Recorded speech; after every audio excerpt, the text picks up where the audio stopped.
Could the guide or the guardian manifest itself, himself, herself, or be felt as an animal or as a non-human form? It's very unusual for that to occur. It's usually darker spirits who do that, who manifest themselves in a non-human form. The reason why is that most of our guides and guardians have a strong desire for us to know them exactly as they are, rather than sort of thinking that they're something else other than what they are. And so many spirits of a darker nature will manifest themselves in some other form. And in fact, if you look at on Earth recently, there is a lot of manifestation of sort of like dragon spirits or animal-based spirits, lizards, and all of these other types of spirit manifestations.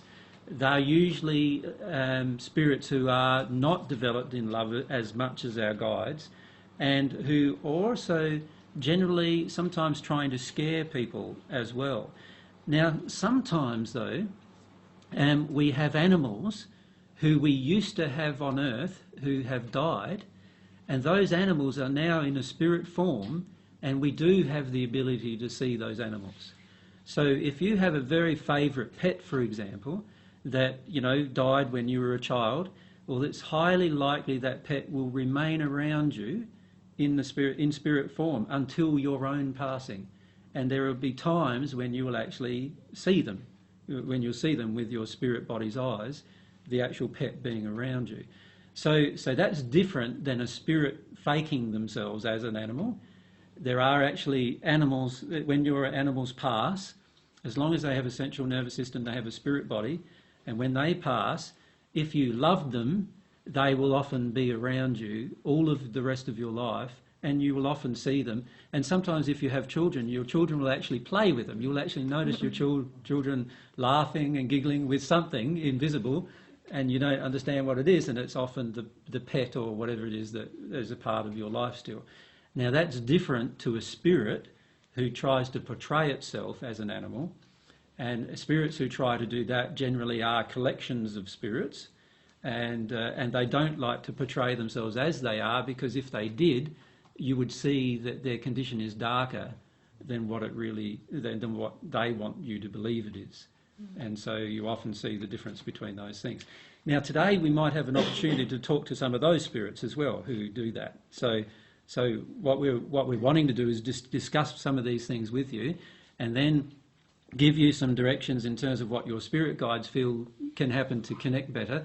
And then once we've done that, we might try to do a bit of channeling of some of these different spirits and see how you go determining which one's what, like that kind of thing, working out whose guide is this, whose guardian is this, or what other spirits are surrounding us at the time.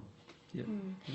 Regarding the manifesting as animals and things, something that all of your guides stressed to me this morning was about the fact that they want to have more of a relationship with you, and so if you have a false conception of them, like that they're an animal, this actually distances their ability to relate to you in a real sense. So yeah, that's why higher spirits generally avoid, or higher spirits always avoid any misconception, and they avoid any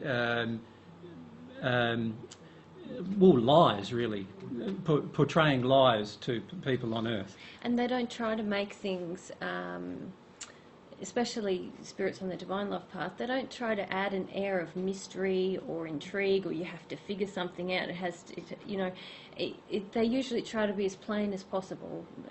They're very honest and direct. Yeah. Yeah, very honest and direct. Just like you would expect a person who loves you on Earth to be honest and direct with you. They won't try to falsify things with you. They won't try to make something seem like it's not. And they won't do any of those things with you. And if any spirit does do that with you, then it's a good indication that that spirit's of a darker condition. Yep.